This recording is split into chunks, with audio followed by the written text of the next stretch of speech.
Three, two, one. Here we go! Welcome to Lighthouse Live with Jordan Devitt, the show where we give God the glory from this generation to the next. And now, to your host, Jordan Devitt. Good morning and welcome back to Lighthouse Live. I'm your host, Jordan Devitt. And listen, I'm so happy that you joined me today. Before I do anything, I just want to say thank you, Pastor Dan, the senior pastor here at the Lighthouse Church of All Nations. I love you. I honor you. I'm so grateful for all that you have done to be able to make this ministry possible. And I also just want to say welcome on in every person who's joined.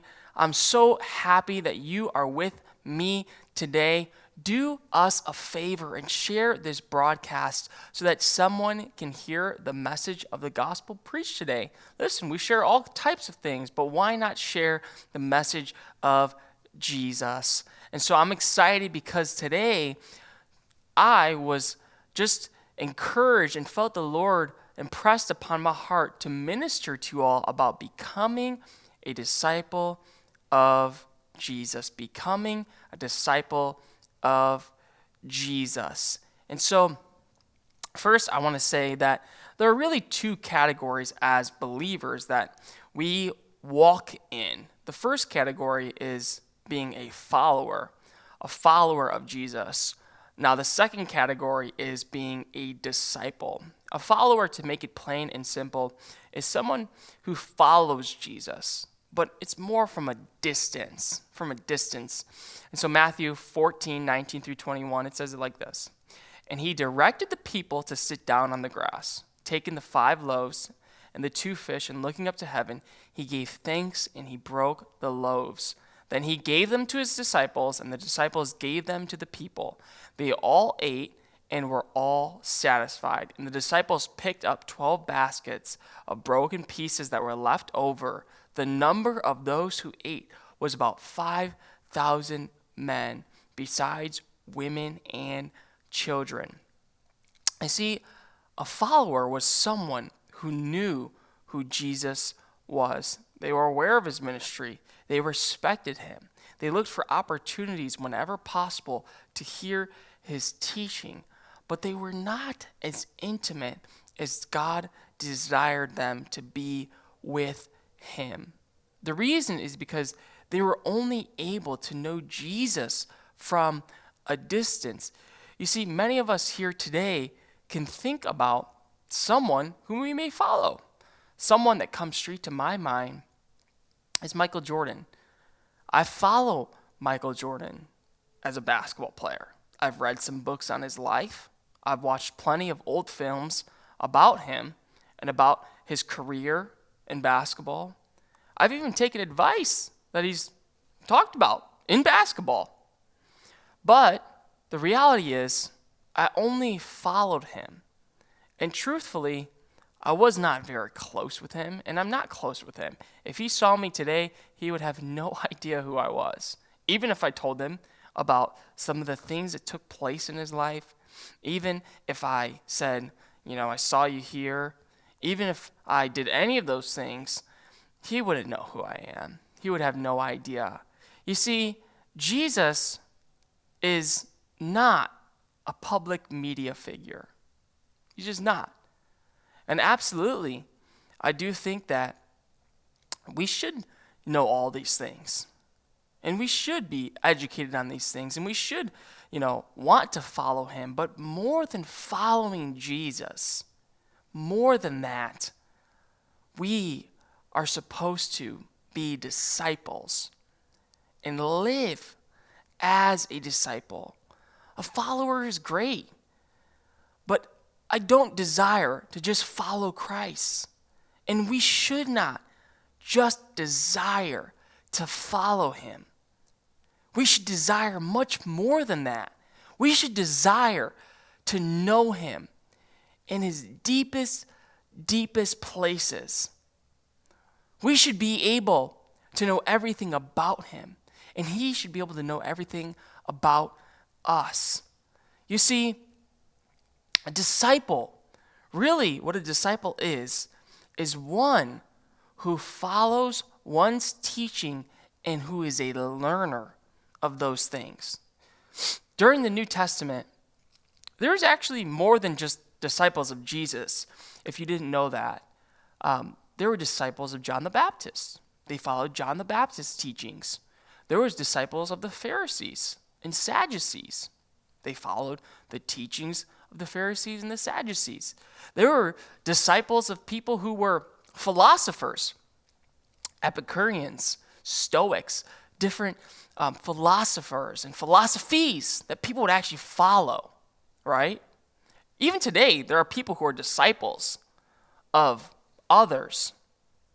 But God called us all to be disciples, and not just to be a follower, but to be able to be with him as a deep learner and someone who can know all things about him and who could be with him and commune with him in a very deep way.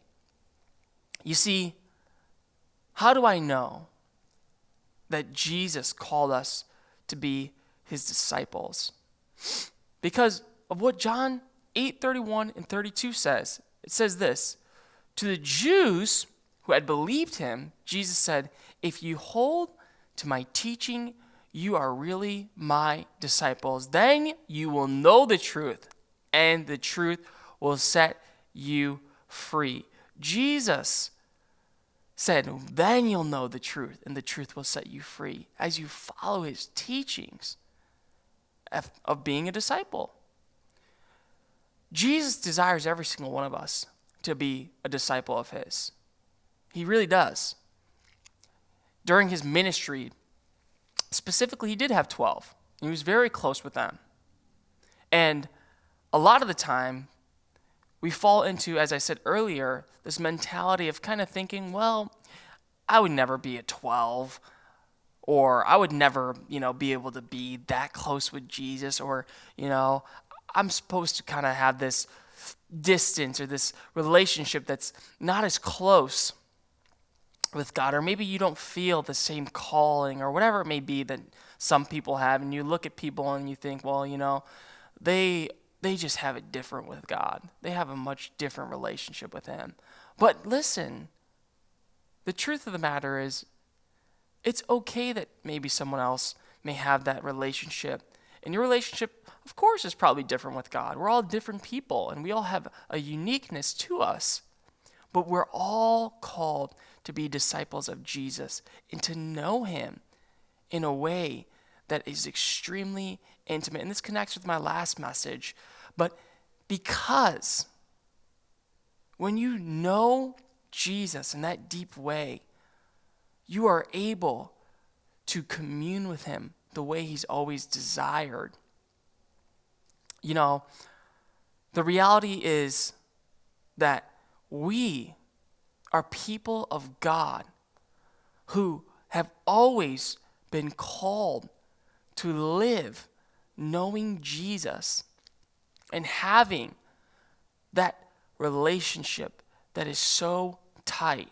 Why disciples knew a different side of Jesus, and why we should be able to know that, is because the Bible records all of these things that happen with Jesus. And so God wouldn't want you to feel distant from him. He wants you to know that you're welcome into those places too. You see, Jesus will welcome you at the breakfast table. He'll welcome you at the times that he's praying. He'll welcome you at the times where he's in the Garden of Gethsemane. He'll welcome you in any area. In Matthew 17:5, it records that Jesus actually was eating dinner with tax collectors and sinners. So it doesn't matter what, place in life you're at. It doesn't. At the end of the day, he wants us to just know him in that special, special way. And he wants us to see him in those special areas of life. Most of the time, the truth is, we see God in a way where it's like we see someone who, is this person that it feels like he has to be so distanced from us. Oh, I can never know God. I can never. But the reality is this: Jesus came into the world, and in the Old Testament, it was that way. God would speak through these prophets. He would speak through these priests and these people who were basically, going in between and helping and communicating through what God was saying.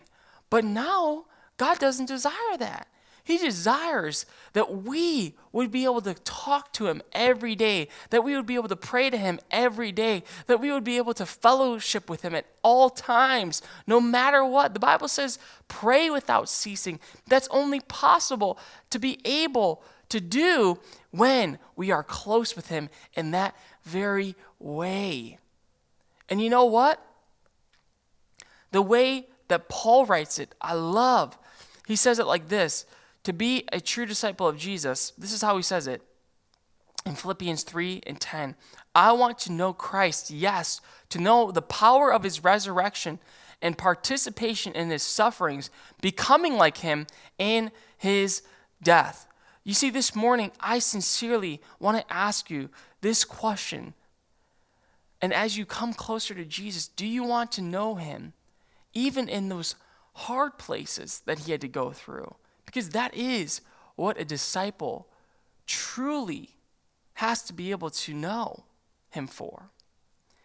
The disciples saw Jesus in every area.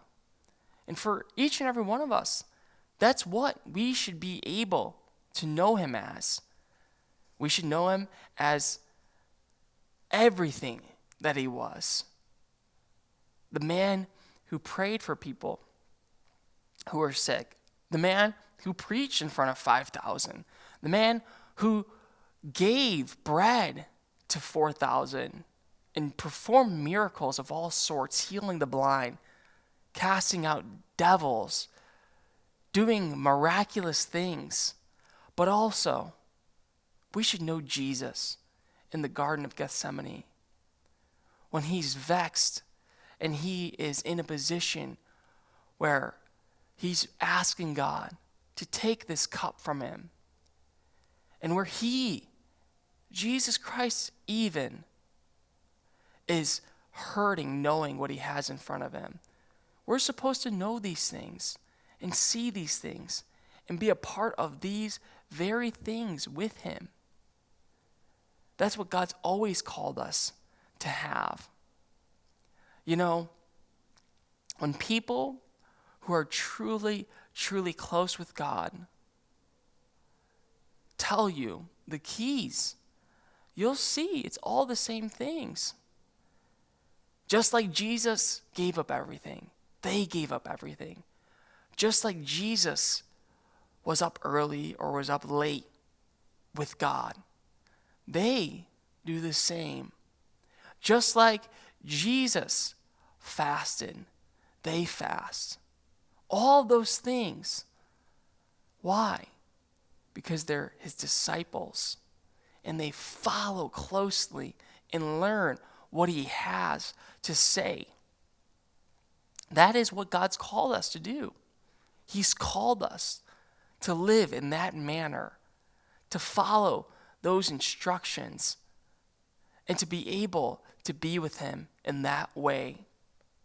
So I want to give you all what we must do to be able to really actually be his disciples. And in Luke 9:23, it really sums it up. It says this: "Then he said to them all, whoever wants to be my disciple must deny themselves and take up their cross daily and follow me." So first, self-denial. Self-denial is really this. It's simple. It's when you know you have something, but you choose not to embrace it because of how much you'd rather serve Jesus and follow him. An example of this that I love is Moses. He chose to, instead of taking from the kingdom of Egypt, in which he easily could have because he was royalty from birth, essentially, when he was picked up and brought into the home of Pharaoh, he could have chose to just live like that, right? Live as a king, lived as a prince, essentially, in the home of Pharaoh. But instead, he denied it. You see, denial and self-denial is, you may have it. You may have, maybe for fasting, for example, the food. But you say, no, I'd rather put this down so that I can spend this time in prayer with God. That is self-denial. Self-denial is being able to deny these things that others may enjoy. But at the end of the day, it's because we know that those pleasures are fleeting. They don't last. They're only for a season. You see, that's what Jesus says.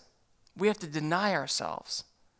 Deny things that other people may embrace, that other people may enjoy. But in the end, it's always worth it, of course, because we're able to be with Jesus. Jesus denied a lot of things that we may not realize. And we're supposed to follow that same pattern. Jesus denied food for 40 days. Jesus denied fighting back. Maybe when, he had the power to easily take out as many people as he wanted to who persecuted him. He could have called out 10,000 angels and wiped out any person who ever tried to come up against him, but he didn't. Why? He denied. He denied. He denied. All the time he denied. Self-denial. That's what self-denial essentially is. We self-deny things in our life because Jesus called us to do that. And truthfully, when people indulge in those things, you will see the fruit that come from that, and it's not good. Now, the second thing that we have to do to be able to be Jesus' disciples is we have to be able to truly follow his teachings. Truly follow his teachings. You see, following his teachings is simple. It's saying that every day we want to be like Christ. Every day. And we want to follow every single thing that he has for our lives. Every move we make, every decision that we make, every day that we wake up, we say to ourselves, we are going to follow Jesus Christ with our whole being.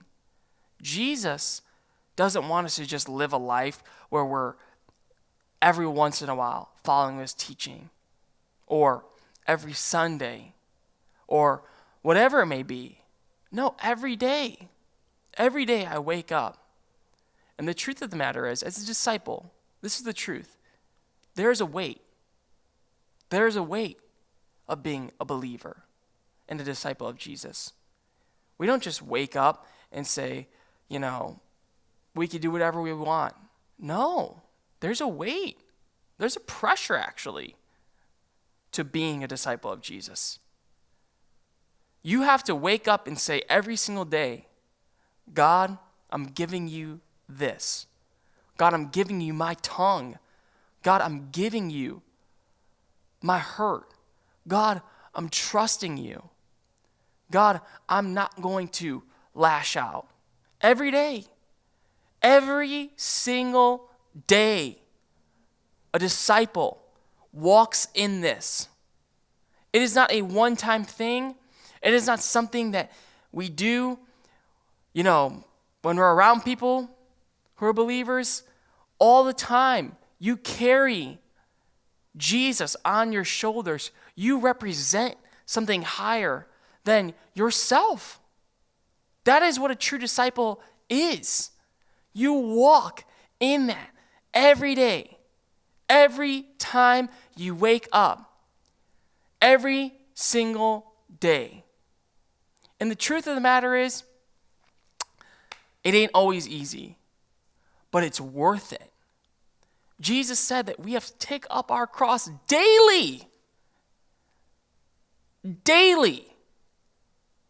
So every day you carry on your back that cross. You carry on that back who Christ is in your life. And every day people see that. Every day. That is what a true disciple is. A true disciple is someone who will be willing to do that all. Listen, today, I believe that every person who's hearing this message is called to be a disciple of Christ. And a disciple of Christ is someone who doesn't just follow God from a distance, but it's someone who's intentional and learns from him from a close basis. It's someone who wakes up and who says, God, I'm carrying you and I'm representing you on my back. And God, I know they persecuted you. So truthfully, I know I'm not greater than the master. They're going to persecute me too. God, I know that they were harsh to you. So they'll probably be harsh to me too. But you know what also? I know that they listen to your teaching.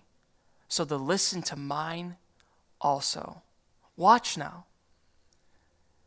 A disciple is someone who knows that Christ suffered and that we'll know him in those times of suffering. Christ is someone that as his disciple, we deny ourselves. Denying ourselves is something that when we know we may have pleasures in front of us, we say, God, I'll lay it down. God, I'll lay that down. Why? Because I'd rather follow you. Whatever it may be.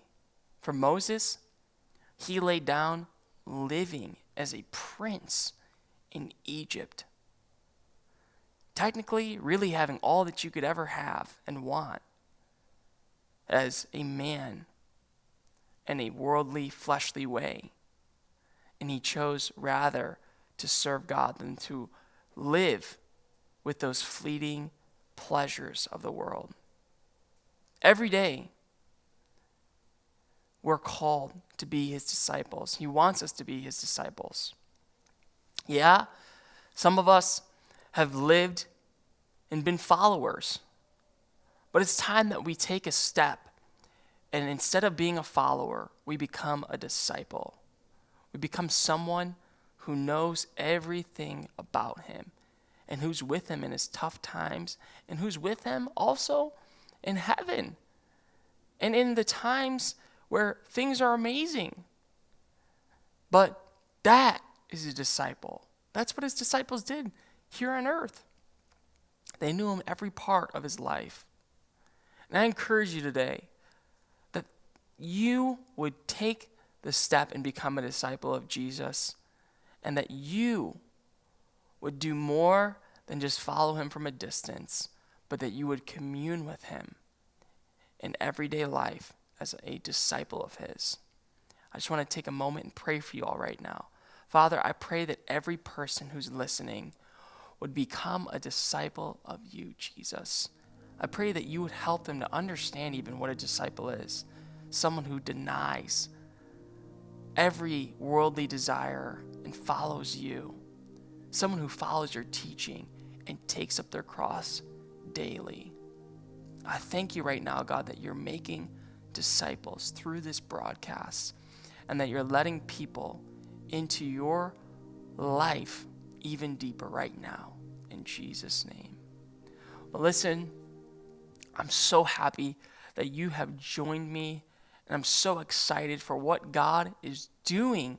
I know that this message blessed your heart because it blessed mine too, and I pray that you would have an amazing, amazing day. God bless you, and have an awesome day, an awesome week, and an awesome Sunday. Love you all. Get your new book from Pastor Dan Willis, The Multicultural Church, Embracing Unity and Restoration. For over 40 years, Pastor Dan Willis has led a growing multicultural church community in the suburbs of Chicago. His insight, wisdom, and overall love for people are sure to bless and empower your ministry. Order your copy of The Multicultural Church, Embracing Unity and Restoration today. Log on to www.danwillis.org today and take your ministry to the next level.